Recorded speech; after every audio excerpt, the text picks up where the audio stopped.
If Russia took a NATO city tomorrow, would Washington actually send troops or would the alliance dissolve in hours? Before dawn breaks over the Baltic, Narva is already burning. Explosions roll through the streets as two Russian brigades push in from opposite sides of the city, overwhelming border guards in minutes. By 5 a.m., armored columns slice through neighborhoods still half asleep. On Hyuma, the same night, two amphibious warships approach in blackout mode. 400 Russian Marines land, link up with disguised Russian soldiers already on the island, and seize control before sunrise. By morning, two Estonian cities have fallen. Two Russian flags rise over NATO territory, and the alliance built on collective defense has no answer. Not yet. Europe wakes up to a war it never expected, and a question it never wanted to answer.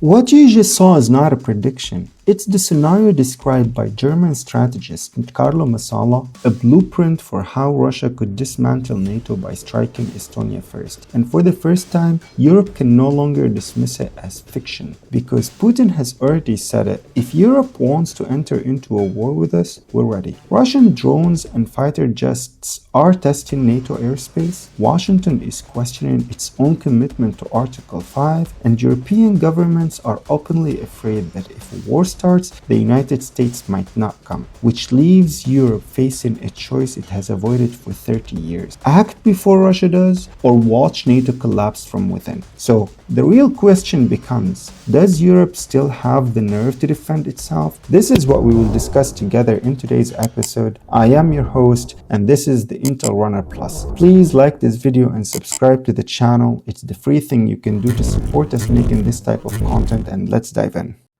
So, how we got here? The road to confrontation. This scenario becomes believable only when you trace the road that led us here. Let's go back to 2008.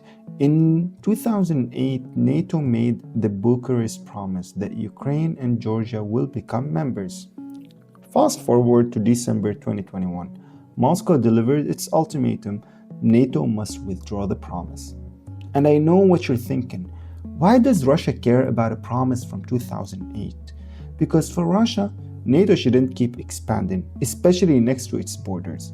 NATO refused. Washington under the Biden administration dismissed the demand, basically telling Putin off. What did Russia do? 2.5 months later, in February 2022, Russia invaded Ukraine. From the first weeks, NATO limited its own response to Russia's invasion. Former Secretary General Jens Stoltenberg admits the alliance made a strategic mistake. In his memoir, On My Watch Leading NATO in a Time of War, he said, "We were providing Ukraine with enough support to avoid losses, but not enough to win the war." Because Russia knew what they were doing. They warned the West of a direct conflict and used its nuclear arsenal threat to keep the West away.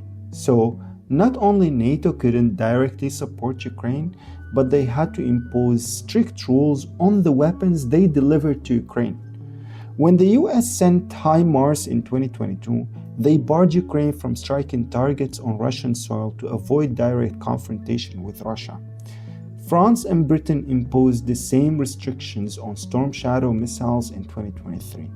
The result? Russia gained a protected zone 100 to 120 kilometers behind the front because it knew Ukraine couldn't strike there. A sanctuary for ammo dumps, command centers, air bases, and missile launch sites.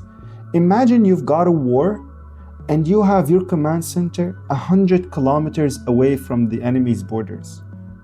This never happens. It happens here. This gave Russia the possibility to rearm at scale. It mattered because Russia entered the war already with a structural advantage. A population 4 times larger than Ukraine's, a GDP 10 times bigger, and backing from China, Iran, and North Korea. 4 years later, Russia hardened and Europe hesitated. And then the probing began. Last September, nearly 20 Russian drones crossed into Polish airspace. NATO jets scrambled. Days later, a Russian drone entered Romania. Then, 3 MiG-31s violated Estonian airspace for 12 straight minutes. Munich airport shut down flights after an unidentified drone. Germany suspected Moscow. Lithuania's airspace was breached on October 23rd. You can learn all about the drone war from the episode on the screen. Russia was testing NATO with these violations, as analyst George Barris at the Institute for the Study of War warned that these are not isolated incidents.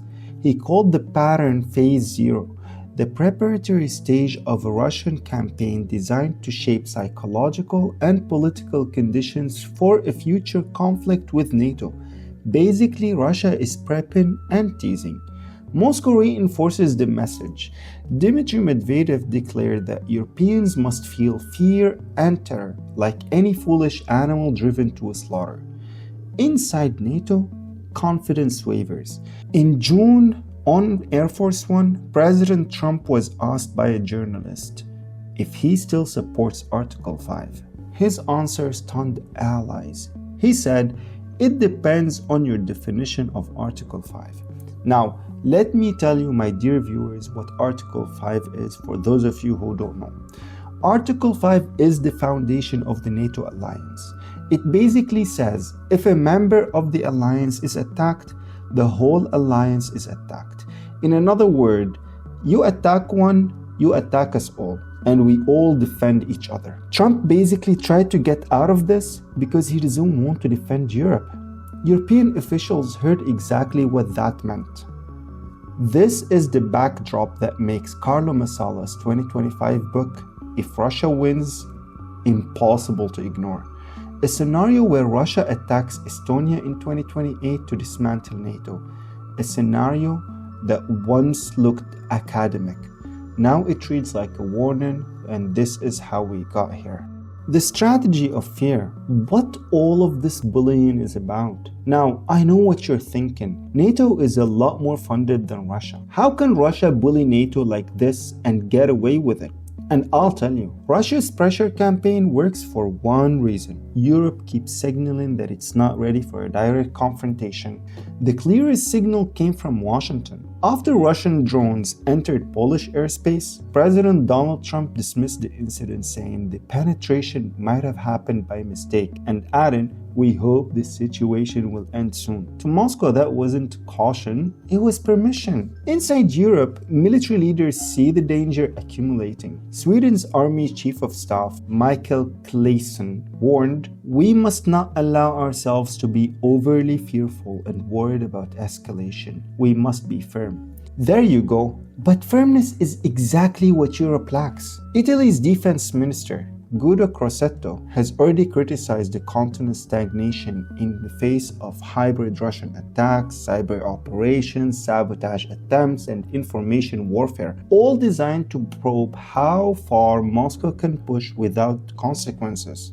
And the pressure is not only external. European officials now question their own shield, the United States. As Yulia Sabina Georgia, a senior fellow at the Middle East Institute, notes, this is the first time in 70 years that Europeans no longer consider American security guarantees to be genuine guarantees. That doubt creates the vacuum Russia exploits. Because behind the intimidation, Russia carries its own vulnerability.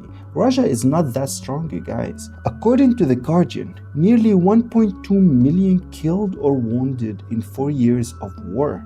A defense budget smaller than the combined spending of the nations it is threatening, and an economy that can never sustain a long conflict with Europe. Yet intimidation works because Europe hesitates, and hesitation magnifies Russian power. It is no surprise that NATO's own military leadership is now debating moves once considered unthinkable. Admiral Giuseppe Cavo Dragone, head of NATO's military committee, told the Financial Times the alliance is examining a firmer stance towards Russia, and even hinted at the possibility of a preemptive measure. That is the escalation phase. Not Russia racing ahead, but Europe running out of room to stand still.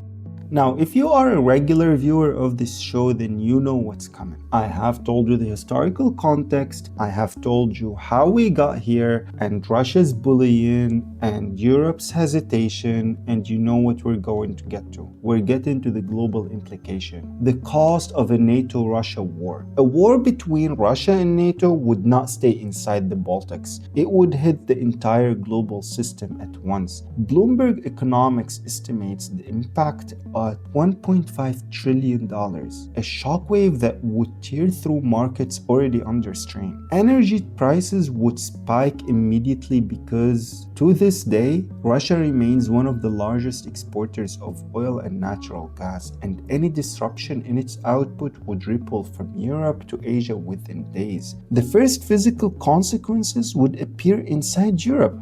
Refugees from the Baltic states and Eastern Europe would move west, repeating the same pattern seen after the invasion of Ukraine, but at a scale far larger. Supply chains tied to ports, factories, and rail lines in Estonia, Latvia, and Lithuania would seize up, affecting industries from manufacturing to food imports across the continent. But the deeper impact would be political.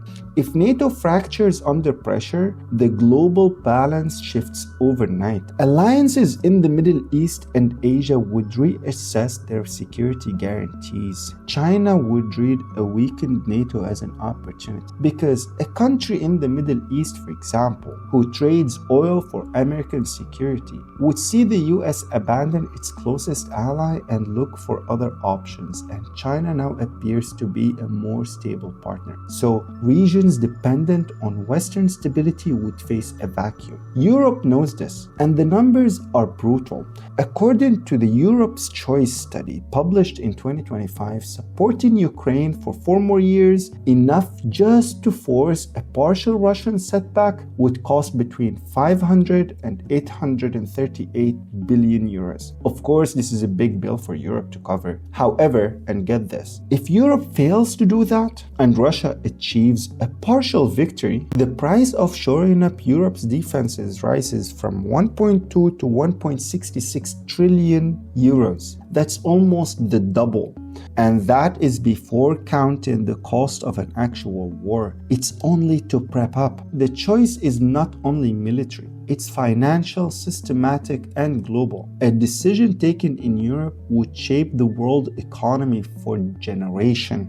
So, the question, this strategic cliffhanger, the scenario that once sat in a policy book now sits on Europe's doorstep. The warnings from Moscow are now open. The hesitation inside NATO is visible, and for the first time, the alliance is quietly discussing a step it has never taken, a preemptive move to stop a war before it starts. Admiral Giuseppe Cavo Dragone hinted at it already, like we said earlier, a firmer stance, and the possibility of action before Russia decides the terms. And this brings us in Europe back to the crossroad we began with. Does the continent act now while it still has initiative, or does it repeat Churchill's warning? Choose dishonor first and face war under far worse conditions. And this is the question Europe has been avoiding for years, and now it can. Let me know your thoughts in the comments. This is the Interrunner Plus. Please like this video if you found it useful and subscribe to the channel, and see you in the next episode.